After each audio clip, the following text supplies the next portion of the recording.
Brian Beckley. I'm the managing editor at Marijuana Venture Magazine. We're the #1 business publication in the cannabis space, working on both marijuana and CBD products. And we also the hosts of the RAD Expo in Portland, Oregon in October 23rd and 24th.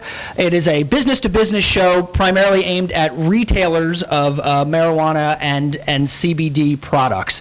All your needs come down there. Head over to RAD Expo and check that out. Thank you so much for having me today. Let's introduce our panel. We're here to talk about some data mining techniques and what to do with them.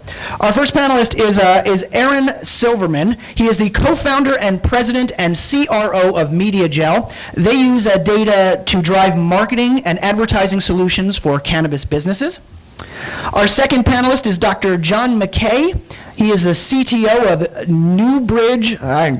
Newbridge Global Ventures in Boston, and he's contributed to Terpenes and Testing magazine, where he's also the scientific editor and is a scientific advisor to Extraction magazine. And finally, we have Daniel Sleva of DS Test Labs. He is the CSO and co-founder of DS Test Labs in Indianapolis. He's published more than 90 scientific papers, book chapters, and articles on the molecular mechanism and activity of efficiency testing of natural products and supplements. So gentlemen, welcome and thank you for joining us today.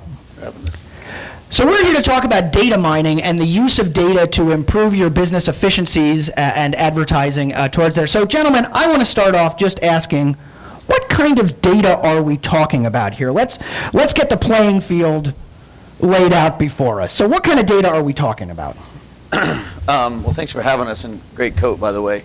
I think it's important to recognize that when we're talking about data, we're talking about clean data, because clean data, good data, that's the kind of data that we're all going to need to have as business owners to make good decisions, whether it's about your investment or whether it's about your actual product that you're manufacturing or your marketing and advertising decisions. You need to start with good, clean data that makes sense, it's not fraud and not dirty, so that whatever decisions come from that data end up being worthwhile and good. If you're off by inches at launch, you're off miles in orbit.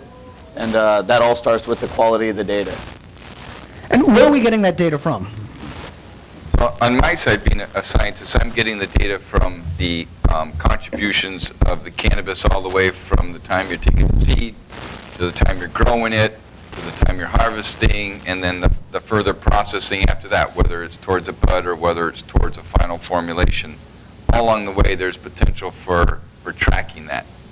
So it's prior to the marketing side to be able to know what you're doing for the potency and process productivity. And Dan, about yourself? Okay, so I'm taking mainly data from scientific publications, and after that I'm trying to apply science in my laboratory that a lot of papers, for example, especially in this space, in CBD space and marijuana space, are claiming some activities. So in the lab, we can actually find if these activities are for real. If you remember, or definitely yes, the previous keynote speaker, he was talking about inflammatory or inflammation. So if CBD should be anti-inflammatory, we can actually test in the laboratory if there is real anti-inflammatory activity. So we can prove effectiveness. And gentlemen, how can a business use this data to their advantage? How can our attendees use the data that you're mining and sifting through to their advantage? I'll start. Yeah. We're on a roll. Do you want to do the 1, 2, 3, 3, Sure. 2, 1? Yeah. Yeah. So just repeat the question one more time. How can our attendees use that data to their advantage? I know you're on the marketing side. Yeah, well, one of the most important things by using data to your advantage is being able to prevent wasting resources, whether it's time or money, energy. Those are all things that they're pretty valuable in the success of your business, and using data so you can avoid making bad decisions that will cost you money or cost you time or cost you energy is certainly a great place to start. For me, an example is some of the stories that I've had during the time of being a consultant into the industry. So I had 29 years at a company called Waters Corporation, where we developed scientific point of view scratching. Yeah, nobody's moved. Do we have a...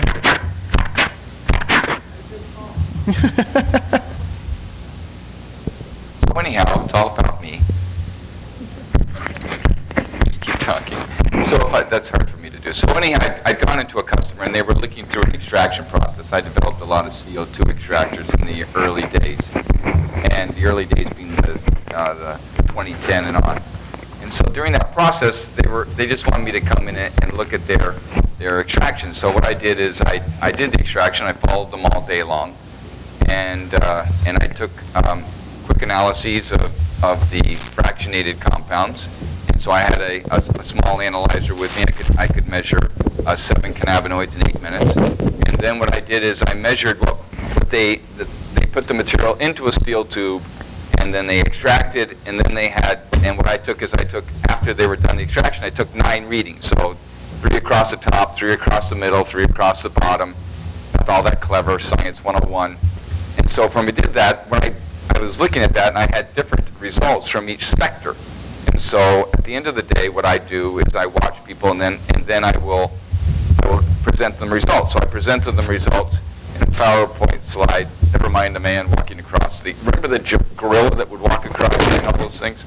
So if you go back through, and I showed them that on the bottom 3, they started off with 10%, and it was like 3, 4, and 5, and then across the middle it was like 6, 8, 15, and then they had some across the top that was like 9, 10, and 11. And so they hadn't really done a full extraction, and so I did show that, and then to the investor and to the, let's call it the extraction artist.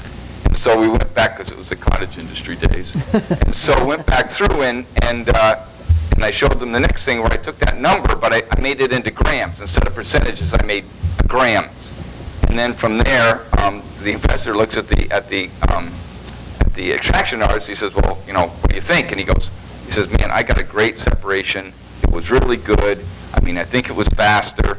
And so for me, good is not a number. And so I said, and the investor said, well, John, it doesn't look like, he got everything. And I said, okay, so this is what we'll do. He says, don't pay me for today. I'm not going to come back tomorrow. Just take all this material that you were going to throw out the back side, put it in a black plastic bag, throw it in the back of my rental car, call it even.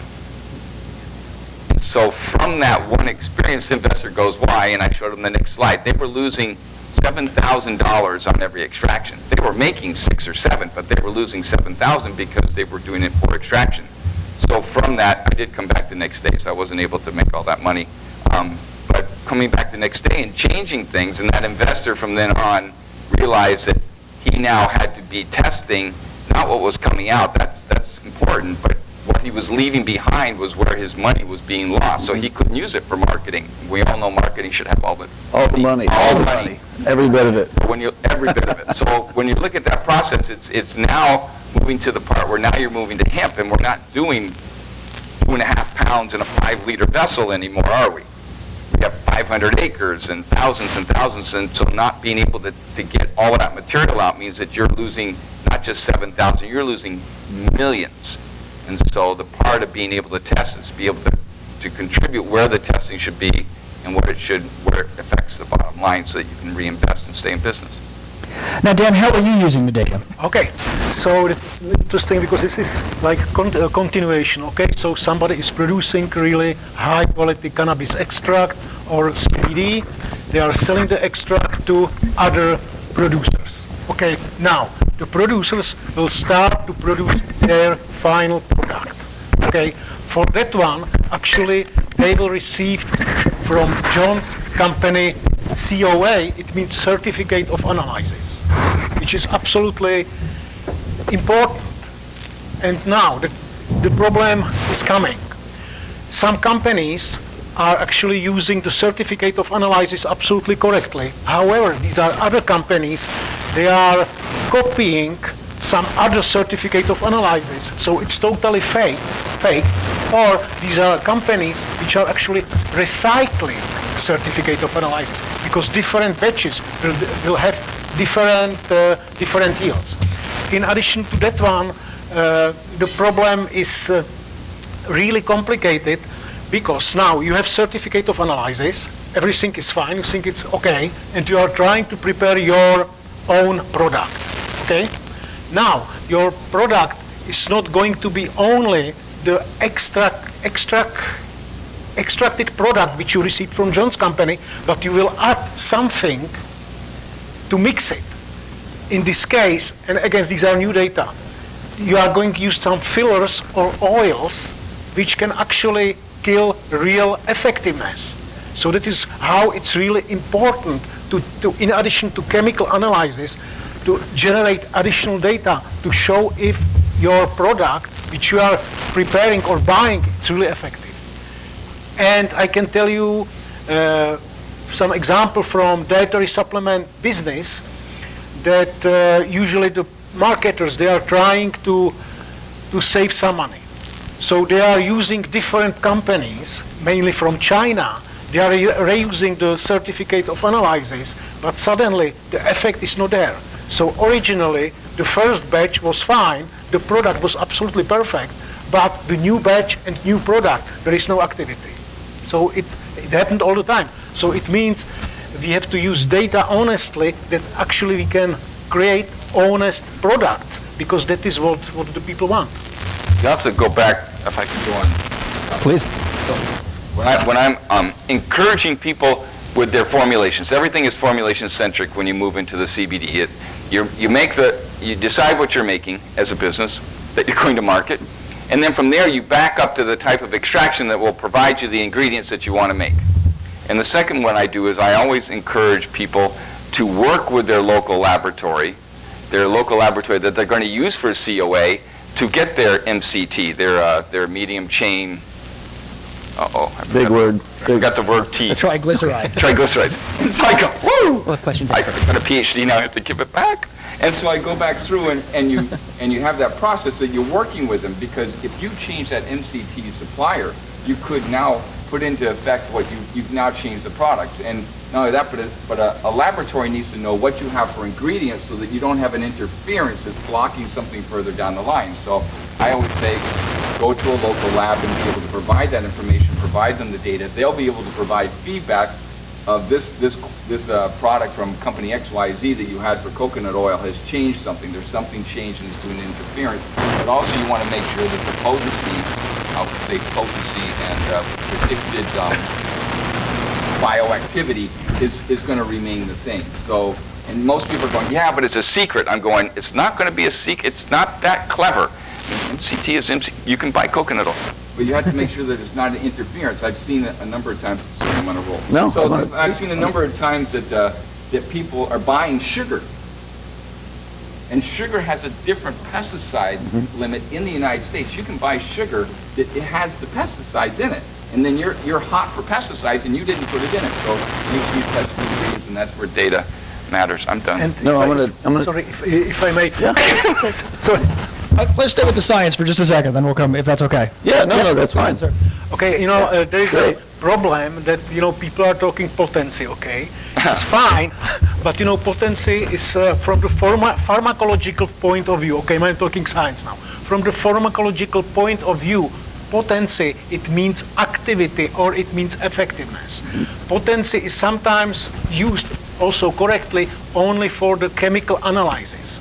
And again, you can have nicely chemically analyzed product from cannabis, which is mixed with some other ingredients, and actually the other ingredients can kill the real effectiveness. So that is why it's so important also to focus on effectiveness. So these are, I know it looks like more data, but these data are crucial. Sorry, No, that's great, because this all actually ties right back to marketing, because at the end of the day, the efficacy of the product, the potency, the way you label it and market it and present it in a brand format has everything to do with the experience that your customer, that end user, is going to expect to have when purchasing that product. And if they don't get what they intended to get or what they thought that they were purchasing, it makes it very difficult for a brand to build loyalty with their customer base. And at the end of the day, that's what you're looking to do is, have that brand loyalty. We don't have that yet. The industry is not mature enough yet, but as we start to, sift that out and we start to have certain brands rise at the top and become doorbuster brands, it will be because they were able to build brand loyalty and build that relationship with the end user by having, real experiences that were marketed, that were packaged and branded and labeled. And when it says, and you go to the dispensary, hey, I'm buying this, it says 23% THC or whatever, and you get home and you use that and it doesn't give you the effect that you thought that amount of THC would have, it's going to make it difficult for you to spend your money on that product again. And by product, I mean the brand that is named on that product. And it all comes back to the data that we're using and how we're manufacturing this product and how we're branding it and how we're marketing it. We're telling you, this is what this is going to do for you. This is the experience you can expect to have from this. And if you don't get that, it's going to be difficult to build a relationship with brands. And that's what we all are trying to do. Now, gentlemen, I want to ask you about some of the challenges involved in getting and using this data, because not all labs use the same processes, not all data is equal. So what are some of the difficulties and challenges in getting this data and using it? Let's start with you, Dr. Sleva. Okay. You know, some labs, they are using such a called ICO 17025 certification. And they are saying, okay, we are ICO certified. This is absolutely great. However, and again from dietary supplement industry, this is voluntary certification, which is fine. However, you can certify, let's say in your laboratory, your balances or your pH meter or something, some totally instrument which actually good, which work quality, but it doesn't say anything about how you process your real data. So if somebody is claiming my lab is ICO 17025 certified, fine, exactly. Are you certified for this, let's say, HPLC or chromatography or some other analysis of this compound? Yes or no? This is sometimes missing. So definitely, you know, if you want to work with the good lab, you know, ask specific questions. Is there good laboratory practice, and you know, you have to be sure, because and I was surprised because I'm coming originally from academia, so crazy scientist. But you know, the thing is, when I started, you know, to work in this industry, the people were talking about such a called dry labs. I was thinking, I'm a scientist. What the hell is dry lab? Actually, dry lab is somebody sitting somewhere, probably in the garage or basement, and creating, you know, some data, and he's gonna send you, or she's gonna send you, okay, this is our certification, everything is fine. No, this is, so be careful. So, okay, sorry. No, that's very good. So 17025, ISO 17025, allows you to have a process that is specific for one test that involves IQ, OQ, PQ of an instrument. So your internal qualifications, each one is a qualification. And so when they say 17025, the right question is to ask, of what test do you have a 17025, and what test do you have to know that that balance has been qualified, that the pipetteman has been qualified. Each one of those has to be qualified. And when you look at the dietary nutritional and dietary nutritional supplements, in December of 2016, they came out with the new guidelines. So the FDA calls them guidelines. And on that guideline, it goes through all those processes. It's worth to take that piece of paper and read it, and also bring it to the lab that you're using, saying, based on this, where do you guys fit into my testing? The other one I do is thin layer chromatography. How many people know what thin layer chromatography is? There you go. All you do is you spot a piece of paper, and all the components move up like a tie-dye. So you do tie-dye, all the colors move up at a different rate. The same thing is what you're doing is reproducible. Even a $300, beaker filled with solvent will give you an enormous amount of information about what you have. It will tell very quickly if you have THCA or THC, or you won't know if it's 0.3 or 0.4, but you'll have that information. Then you move towards more sophisticated ones. But at least start off with just $300 of a thin layer chromatography to give yourself. So the data doesn't have to be always quantitative internally for yourself before you go to a COA. So what are some of the challenges in working with these labs and the data? Is it that it is it confusion, or is it that there are no standard processes? I have another story. So when I'm looking at this one, I actually did a talk in a lot of older people. So it was about an average age of 80, and I brought the average down being 65. And so what you did though is you bring out a little pack of mini frosted wheats. You know what those are? Mm-hmm. Frosted mini wheats. The cereal. You take that little tiny package, and if you take them out and you spread them all across. I lean forward louder. If I go back through and I lean them across there, I put all of them in a row. They're all going to be different. And what happens is you need a statistically valid sample to go to the laboratory, and you need the laboratory to use that statistically valid sample correctly. But on the bottom of the frosted mini wheats, what's on the bottom? The wheat. The sugar. The sugar is the good stuff, and so is hash. Just so you know. So if you don't take that entire sample and you don't take the sample correctly, you give them only your frosted mini wheats, and you don't give them the whole package with the sugar on the bottom, you are going to get a lower number because all the sugar's on the bottom if you're measuring sugar. So one of the challenges is providing your lab with the right sample. Number two is having the lab use the right sample correctly. I mean, if Fred or Lucy has a bad day and they don't do the balance correctly and they don't compare it correctly, you've got a wrong answer. So every time I tell people this, I'm thinking about getting into the analytical business, and I said there's cheaper ways to lose money faster, and there's cheaper ways for everyone to hate you. You give the right answer, I hate you. You give the wrong answer, someone's going to hate you. So mostly I'd stay out of that business. And when you bring it, give them a hug. Say, this is my sample. Please be nice. Now, from your standpoint, Aaron, what are some of the challenges in using the data that these gentlemen produce in order to do the marketing? Is it the inconsistency?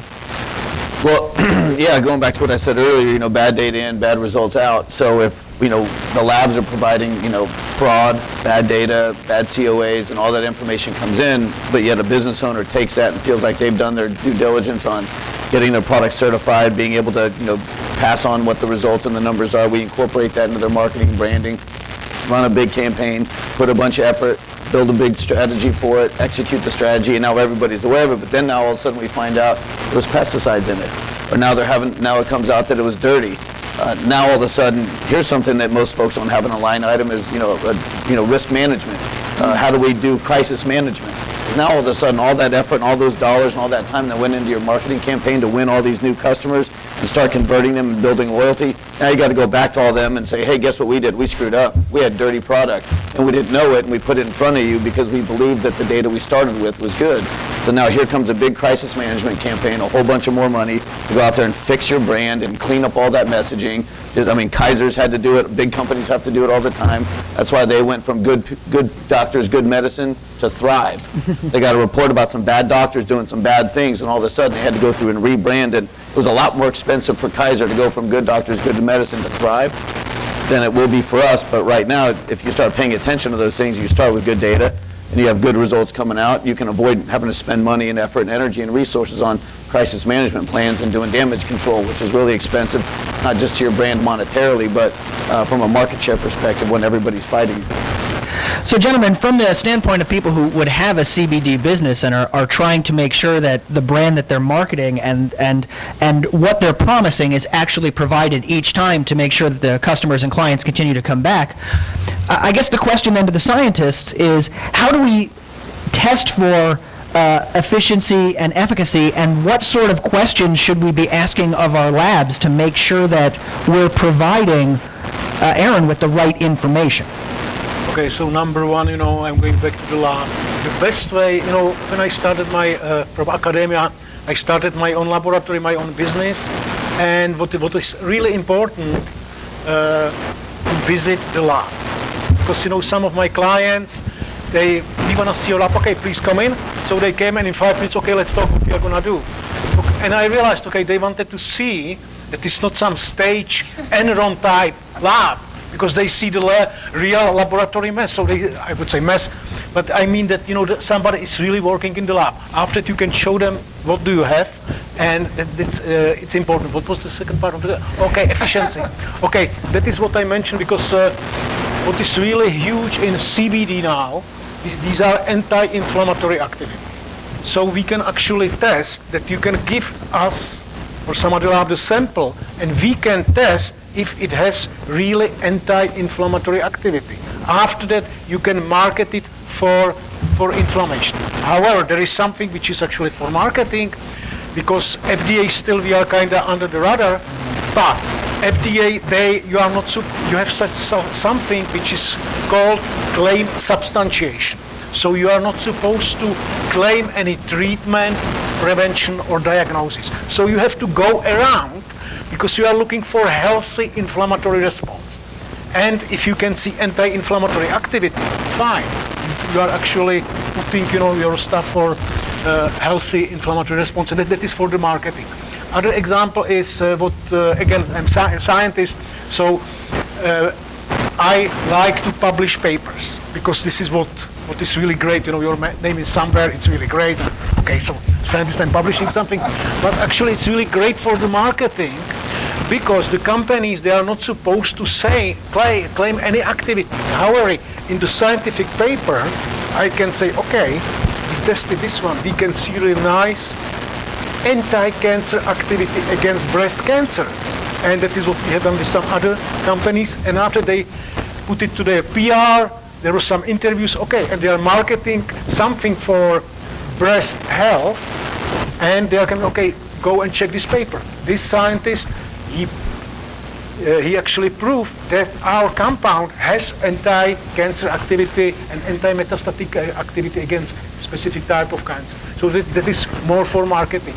So I think what is important, to use the good science, okay, find a good lab, to have good data, and to process the data. And I'm going to be talking tomorrow about pain and inflammation. And the thing is that according to the recent surveys, the cannabis companies, they are spending something like only 10% of their money for research. Still, research is important because NIH, and I'm going to talk about it tomorrow, there is only one open clinical trial for CBD now, which is ridiculous. So it's important, to support research, and actually you can support research, with good data. So sorry, I took it. So John, as an owner, how do I ensure the good data? What was that? What was the question? How do I ensure good data? How do I make sure that I'm getting good data? Because you like to say good is not a number, but I have to, statistically proven data. So how many people have been to Indianapolis? There you go. So it's that Indianapolis accent that always gives me. So how do I get good data? I make sure that I've written a document that says I have a standard operating procedure, but these are the results that I need to support what I'm trying to do for research. So I outline what I need first that will substantiate a claim or put me into a process. And the second part would be to make sure that the data I've got supports that I've given them the right statistically valid sample, that they provided me results that have an error bar. I don't like results that just give me one number. I'm pretty good with error. That means they ran it more than once, so that's a good thing. And so that also helps on that side. So that's how I do it. So sorry, and actually from some countries you can see data with animal experiments, and we are also doing animal experiments, and the standard deviation, it's really huge because it's biology. From some countries you can see the papers, the standard deviation is like that one from 6 animals. I don't want to. Not a chance. You can also always audit your data too. As a business owner, you should be taking the time. If you're going to aggregate or buy data or spend time and resources, finding data, then take the time to also go to that final step and audit that data. Whether that's talking with that third-party lab, asking them 101 level questions. It's okay. We don't all have PhDs, and we're not all scientists, so it's okay to say, hey, what exactly does this mean, and how did you get here? And I was expecting a higher result here. What was the deal? And they might explain, well, you know what? It's lower there, but it's twice as high over here where you didn't expect it. Here's why. And as you get educated, you start to learn more, but there's nothing to stop you from auditing the data that you're buying or using, whether you're manufacturing a product, providing a service, or just simply working with your lab in order to figure out what's going to be the right, breakdown of your product. Now, gentlemen, we got started a little bit late, and I want to leave a little time for the audience here, but I do want to ask Aaron, how can that data be used to help build a brand? How do you use that data to help build better brands? Great question. And then we go to our audience. I'm sorry. Yeah, the way building your brand has everything to do with, you're telling a story is what you're doing, and by telling that story, you're taking, who's your customer is going to be on a journey, and all of that has everything to do with, the accuracy of the experience that you're talking about taking them down, or the journey that you're expecting them to want to go down. It all starts with that data that comes in, and when you're saying to them, hey, here's our product, here's what it's about, here's what's inside, more importantly, here's what's not inside. There's no pesticides in here, there's no pathogens, there's none of these things. Lots of good, and we use that data and we present that all in a story. And we talk about that brand and we send that through message, and we take the messaging and we pass that along, and ultimately we connect with the customer. And a lot of that has to do with the validity of the data that we start with. Even if it was 5 years ago when you saw a Sanjay Gupta episode on whatever it was, and we all realized, oh man, somebody's finally taking this cannabis thing seriously. He took us on tours of labs and tours of grow farms and started to put a lot of validity behind something that he used, nothing but really good data to kind of convince himself and then pass that message along to all of us and a lot of other people through a journey and through messaging. So that's how it's important. It's what tells the story. Thank you, gentlemen. We're going to take some questions from the audience now, give you guys an opportunity to ask some. Christine has a microphone, and our first question is up here in the front. Well, first of all, thank you, gentlemen, for providing key insights. Very appreciative for that. With the current projections for scalability of this industry and many different generations coming in to contribute dollars for the growth, how are you going to more or less put checks and balances in place if there is these issues of compliance and good data? Are you going to have nano trackers in certain testing? Is there going to be a conglomerate for certain brands that are just going to be the go-between for this is what's compliant, this is what's not compliant, this is what's legit data, this is what's not legit? So how are you going to, with the combat of other nations that are looking to cut corners to, try and get a piece of the pie, and also global nations that are now currently getting on board with, legalizing, certain adjacent industries to this. So how are you going to, track the data with who's compliant, who's not, versus, the people that are bootlegging product or, kind of hurting the market by not having an organic approach? Almost impossible without the federal government helping us out with standards and measures. However, within this industry, since I've been into it, we've learned to self-regulate ourselves. So it's going to be the self-regulation. Every time I've encountered something, it's always been humans and money. But if you go back through and you self-regulate and journey towards the people that provide you products with your raw material that are self-regulating, and that's how you're going to have to do it. You're going to have to do the digging. You have to go back through and make sure that what they say is correct, and ask questions. Not assume. I wouldn't assume. Ask lots of questions. Yeah, I think, regardless of the industry and the vertical and the time, I think it's always been the same story. You're going to have people practicing regulated, type of business, and there's always going to be the bootleggers, the corner cutters, the black market, anywhere in the world in any kind of vertical doing whatever it might be. And from a marketing and a branding perspective, I would caution business owners, especially new ones in this space specifically, to not get too caught up and distracted by how do I keep up with the corner cutters, bootleggers, and black market guys, but more so stay focused on what it is you're trying to do to build your brand, convey your message, and stay on your product and on your point, and not worry about this. And I'm not saying that it's not going to be an issue, but as a country, we're ethnocentric, so we tend to not be so much concerned with what other countries are doing until they're doing what we're trying to do better, and then that creates a lot of pressure. And pressure can be a privilege. And with that privilege, we then get to accelerate certain things that we've got with it, at our disposal, like advanced medicine, advanced ad technology, all these mainstream marketing tactics that we can use in order to catch ourselves up. So I don't get too worried, and I speak and I participate in things internationally. I love seeing what they're doing everywhere else. It lets me know that we're kind of onto something. But there was also a race to get to the moon at one point between us and Russia, right? And so they got a little further, and we got a little further. But ultimately, someone's going to get there. But it's still good for everybody. And once one of us got there, it made it real that anybody could now get there. And then we advanced science on a global level for everybody. We're all now in a new place.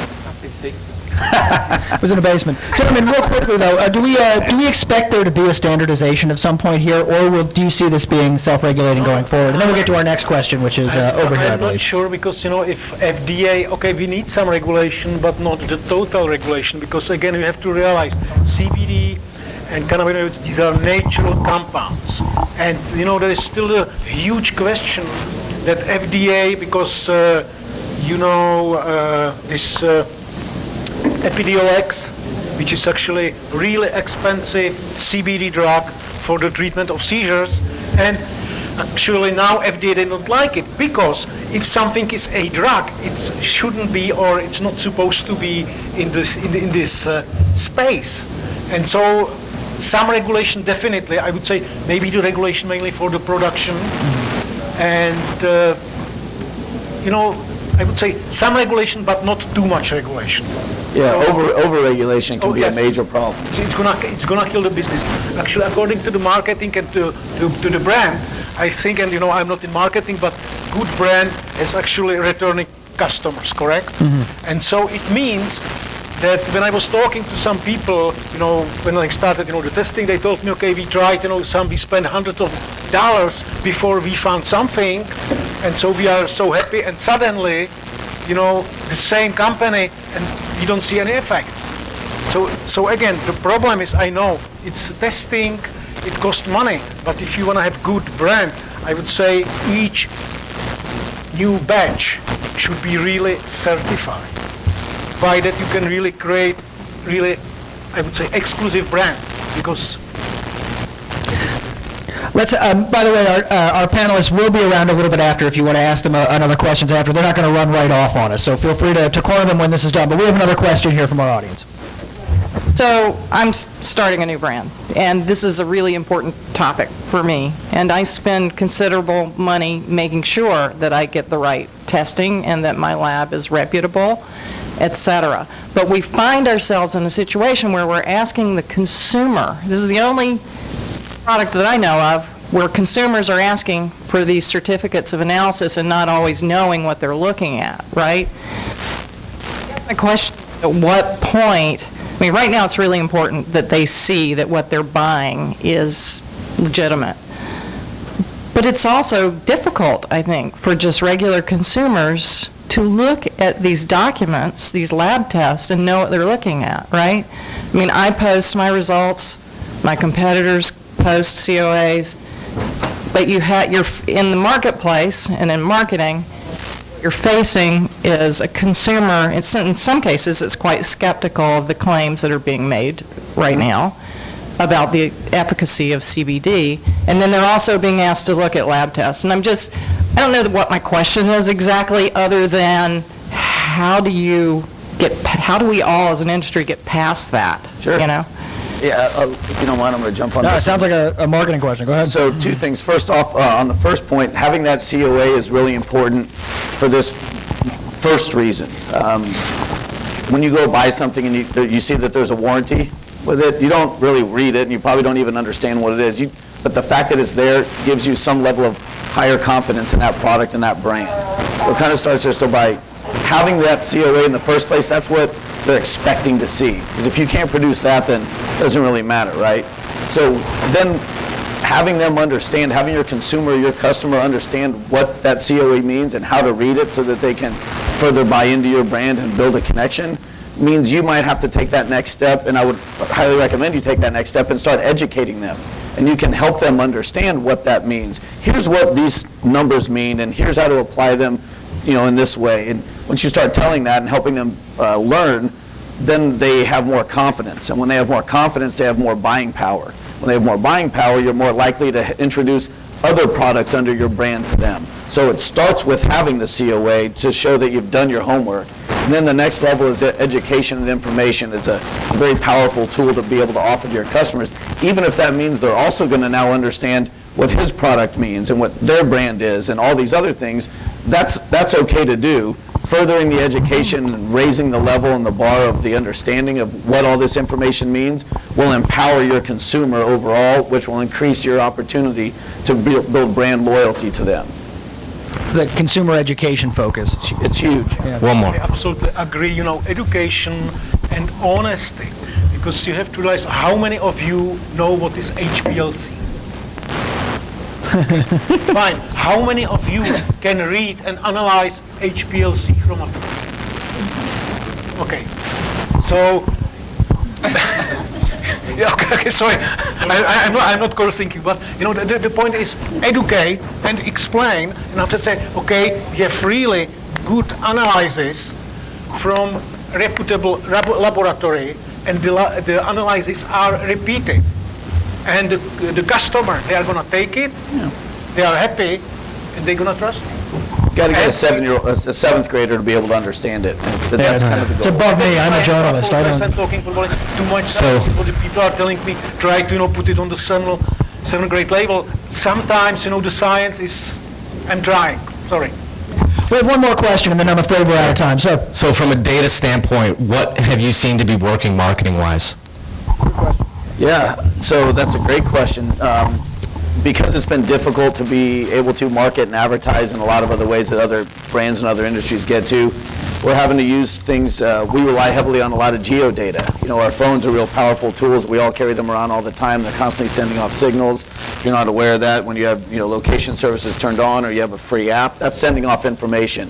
And where you go and in the order with which you go and where your device gets seen at different times of the day tells us a lot about your habits and tells us a lot about your adjacent lifestyle habits. So, if there's folks that are shopping at let's say you're trying to create a brand and you want to introduce it to, say, director of the mothers, Portland, and you want to figure out how you can market to them and advertise to them, you would use, we look at a lot of geodata to figure out, well, where are they hanging out? Oh, we see they're at yoga studios and Whole Foods, and then there's these daycares and all these other things, and then we start to build audiences based on who we think your audience member might be based on what you've given us as target demographics.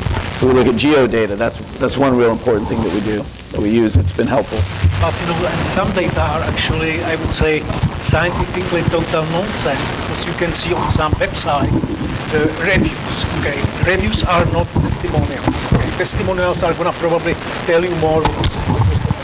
But in the reviews, from 1 to 5 stars, if the major stars are okay. The response we received the product in 2 days. The customer service was great. I am sorry, this is maybe good, but this is not going to say anything about efficiency. Sometimes they are talking about if it's describe what is on the label of the product.